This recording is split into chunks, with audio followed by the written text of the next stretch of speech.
Hey everybody, what's going on? UltimatDjz here with another Teaching Trek video. Today on tap, we're talking about research effectiveness, and the diminished value of research as time goes on. We're going to get into everything, but as we always do, I would first like to invite you down below to leave your comments and your questions below the video in the comments section. Please click on the little bell thingy after you click on the little subscribe thingy. Click the subscribe button, click the bell button. That way you can keep up to date with any time that we post new videos about new contents and new thingies, okay? Please be sure to like the video as well. So, welcome in, everybody. Let's talk about research. How can you determine research effectiveness? We've all determined before that Scopely math is somewhat of a mystery to some people, although there is a mathematical formula. If you really get in deep, you can break it down. So let's talk about it. Today, we're going to discuss two different types of research. One, very briefly, that'll be whole health bonus, but then we're going to get into repair cost efficiency so that we can demonstrate to you exactly how reductive math works as well as increasing math or additive math. So let's start with the whole health bonus. Folks, you can see here from this picture that there are multiple researches that impact whole health bonus. All right, we can see there's even a building, right? The ship hangar. This is my account right here, Ops 38. My ship hangar is 38, so I'm getting 114% whole health boost. Right below that, I can see that there's a ship type hull boost or hull impactor right there with Battleship, Explorer, Interceptor, and Survey. We also have prime hulls, which is 100% boost to the base hull health. We've got hull density, which is a flat amount at 3,400. And by the way, that is a very early research, super duper early research in the combat tree. Hull health increased by a flat amount of 3,400. Then we see hull durability and rogue hulls. Right above that, we see strength of Kahless, Valor of Starfleet, Romulan Fortitude. Those are faction hull modifiers, okay? All of these researches impact the hull health points of your ship. Now, the first thing we're going to do is we're going to test. We're going to actually make sure that this math is working, make sure that the research is actually going. The first thing we're going to do is we're going to build a Tier 1, Level 1 envoy, okay? The reason I do this is because I want a small enough whole health starting value so that I can get pretty precise on this. And by the way, shout out Elcars. Hey, what's up, Ripper? Hey, Fartasia. Elcars 2.0, and they have these base statistics. So if I look up a Tier 1, Level 1 envoy from Elcars, I'm going to see base health of, get this, folks, only 651. It's a very low number, 651. Now, let's start with these researches. Believe it or not, hull density is actually one of the strongest. I know this is going to sound crazy, but it's one of the most potent researches in the game because it adds to base. It actually modifies the base value where everything else in the game is an additive bonus. So if we've got that 3,400 research, that actually adds to the base health. So now my base health is not 651, it's actually 4,051. But now all the other bonuses, the hangar, prime hulls, survey integrity, all the rest of those, they are the sum of bonuses. Those are percentage-based bonuses. So if my hangar is 114%, prime hulls is 100, survey integrity 150, hull durability 85, and rogue hulls at 30, I'm going to add all of those up. That's the sum of my bonus. That's 479%,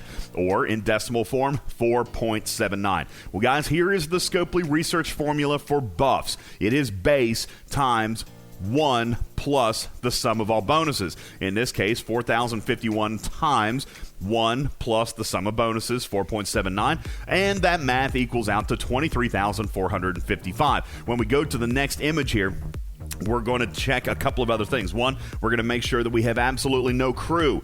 All right, we want to make sure we got no crew. And you can see there that I've got no health bonus, okay? You can even see in the screenshot below that I'm getting 0 hull health, 0 shield health as far as a bonus to this ship because I only have one officer there, and I wanted to make sure that that was not going to throw off my math.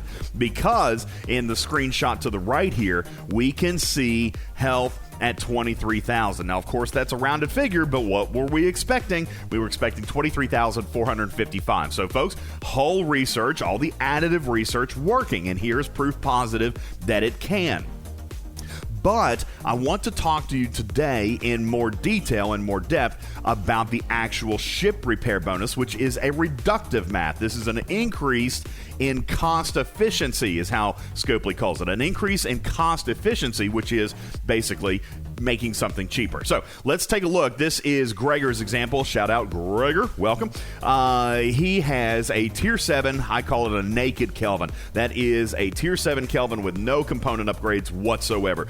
On the left-hand side of this screen, you can see from LCARS, you can see the base repair cost, guys. The base repair cost before any research, before any other math or bonus or anything is applied on a tier 7 Kelvin, 1.488 billion dilithium. 1.488 billion dilithium for a tier 7 Kelvin. That's a lot, okay? But we can take a look at Gregor's bonuses here. We got 100% prime repair, 82% Federation faction, 35% outlaw mechanic, 10% extra from the outlaw G4 ship repair research, and 160% from his actual dry dock, the actual dry dock building.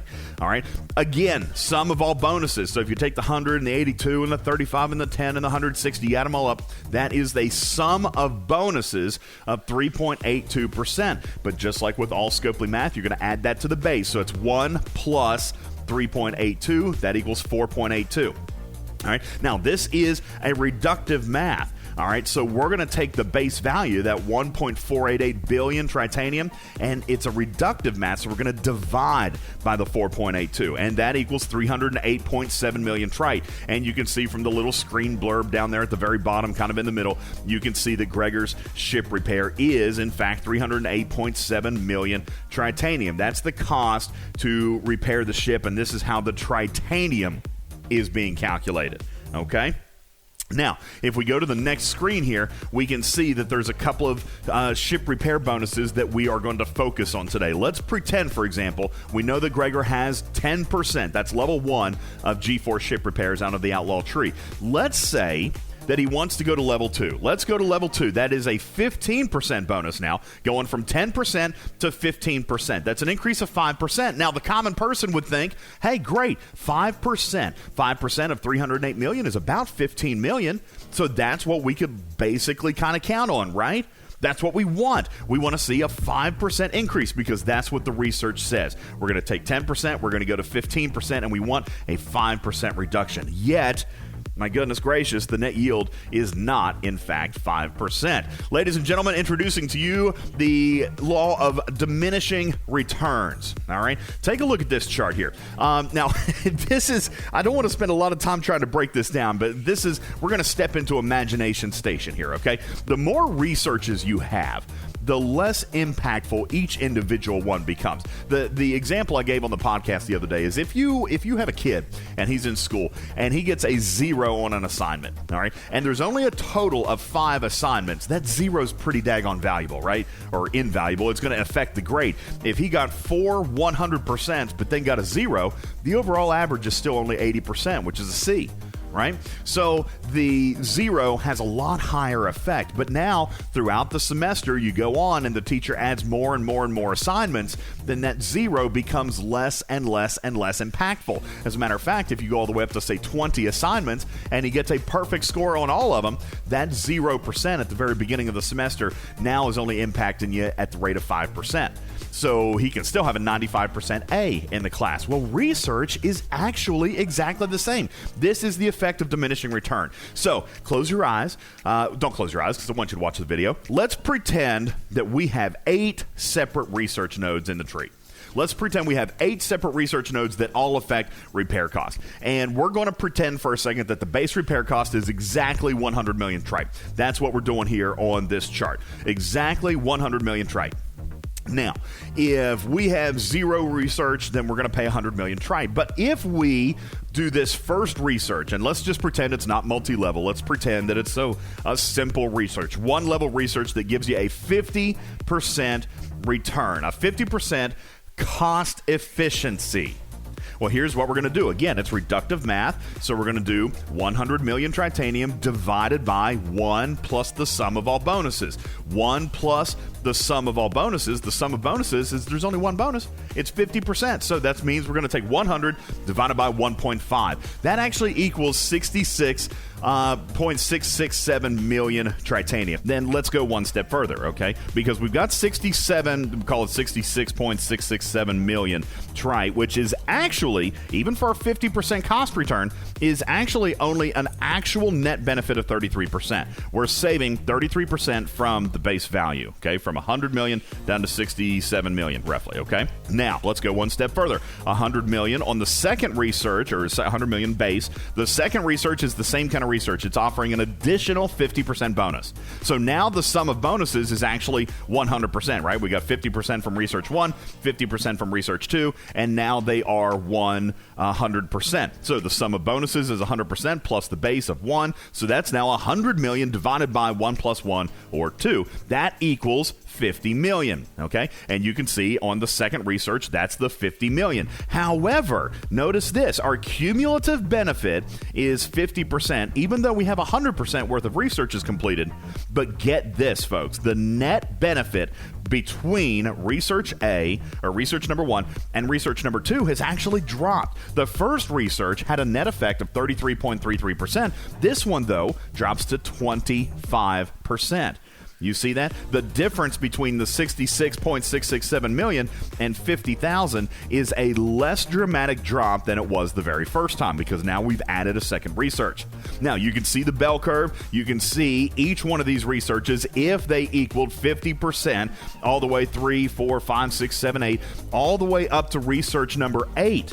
Okay, research number 8 showing a cumulative benefit of 80%, even though the sum of researches, by the time you get to research 8, the sum of bonuses is 400%. We've got a cumulative benefit of 80% because it's only costing 20 million to repair the ship now instead of 100 million. But look at the net benefit between the researches. Folks, it continues to fall. Yet, what we see is the cost of each one of these researches, even if they stayed the same price. Let's say that research 1 was a prime for $100, and then research 3 was a prime for $100, and then research 6 was a prime for $100. But that's not how it works in this game.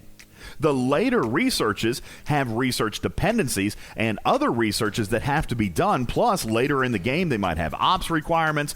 For example, G4 ship repairs, by example, is a 75% cost efficiency, but requires ops 50. So imagine how expensive it would be to obtain that particular research for a net benefit that appears to be decreasing as we add additional researches. So what does this mean for research the way we understand it today? Maybe we could look at it a different way. Perhaps maybe expanding the current nodes instead of adding new trees. But the problem, again, is that we have these research dependencies. Here's what I would like to see. I'd like to see the removal of all research dependencies. All right, you can leave some of them gated to ops, and I understand that, but I don't want to have to do dilithium vault protection research in order to increase my cost repair for ship repair research. All right, I don't want to see those tied together, because what you want us to do, Scopely, is determine what research is worth it. So if we determine a research to not be worth it the way it is right now, we have to do it anyway and get a substandard rate of return. The more you progress, the less you can count on the displayed effects of the research because of the law of diminishing return. The researches are getting diluted. Now, here's what you can do to fix it. We actually had some really good ideas on the podcast. You could just simply adjust the base values of repair costs and building costs and all this, everything that's so expensive. You could actually go back to where it all began. Start with the values that are in LCARs, right? And actually reduce those. All right. We could also look at additional research nodes, but let them scale with inflation for the times. Instead of starting out at 5%, make it start out at 50%. Next, don't add any more research nodes, but maybe expand the levels of the one we've got. That would natively force you to increase the benefit. If we've got a research right now that's maxed at 50%, if that's a 10-level research and you add 10 more levels, level 11 can't be 5%. It would have to be 55 or 60 or 65%. So naturally pushing those up anyway would help by not diluting the research pool. And again, of course, please remove research dependencies.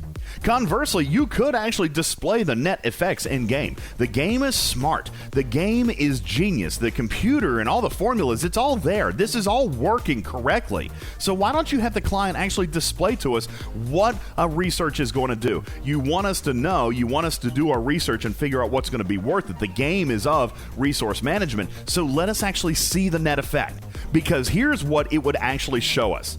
Let's go back to Gregor's example for a second and pretend that all of a sudden you guys offered a brand new research. Let's call it the new mega awesome repair. And it was a 1,000% prime. 1,000% added. So now we're not dividing by 4.82 anymore. We're now dividing by 14.82. All right, the sum of all bonuses is now 14.82. But because of the researches that have been added and because of the reductive math formula, it is literally an infinite model. We could add a 1,000% research to ship repair, and Gregor is still, instead of paying 308 million trite, going to pay 100.4 million tritanium, even with a 1,000% research. So you can see the diminishing effect that a 5% or a 10% research is going to offer you. If we've got 1,000% research right here, we're still spending 100 million trite on that one ship repair. Scopely, for a long time, we've been talking about the economy and ways to fix it, and it starts right here.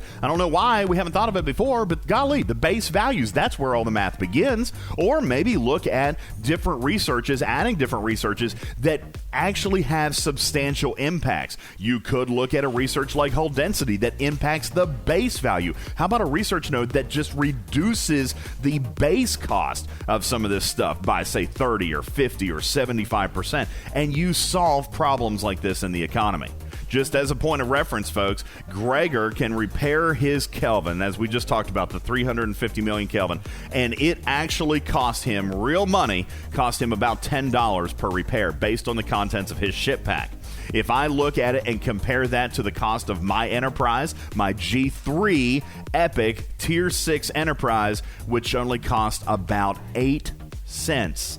8 cents to repair my ship as compared to Gregor's $10. Obviously, folks, G4 ship repairs are one of many, many pain points in the game, and we all have pain points, but this is a significant one. If it costs $10 to repair that ship and only 8 cents to repair mine, that's a very significant gap. It needs to close a little bit. What do you guys think? I'm really curious to see your feedback on the law of diminishing returns. Is it wise for Scopely to continue adding researches? We've seen the introduction of the Galaxy tree. Now we see the introduction of the Outlaw tree. And now we are on the eve of particular buffs, these services that Panic's been talking about from territory capture. Are these going to work in the same way, or are they going to impact in a multiplicative or a cumulative way, or impact the base values? We don't yet know. More information is needed, but I am cautious about these buffs and these things about territory capture that we should be super excited about with these services if, in fact, they are more additive or reductive math formulas, meaning that they're going to have a very minimal impact in the grand scheme of things. So what say you, community? Leave your comments in the section below. Share this video because we want you to know how to calculate your own research and know before you invest in it, what is it actually going to give me? By doing so, you make yourself smarter and you can invest your resources wisely into the researches or ships or buildings that are going to give you the biggest return for the value of your RSS. As always, like the video, click the subscribe button, click that little bell notifier, and we'll keep you posted on stuff that we're coming up with. What say you, community? Till next time, my name is UltimatDjz with a Teaching Trek video. We'll catch you on the next one. Love you, mean it. See you later. Bye-bye.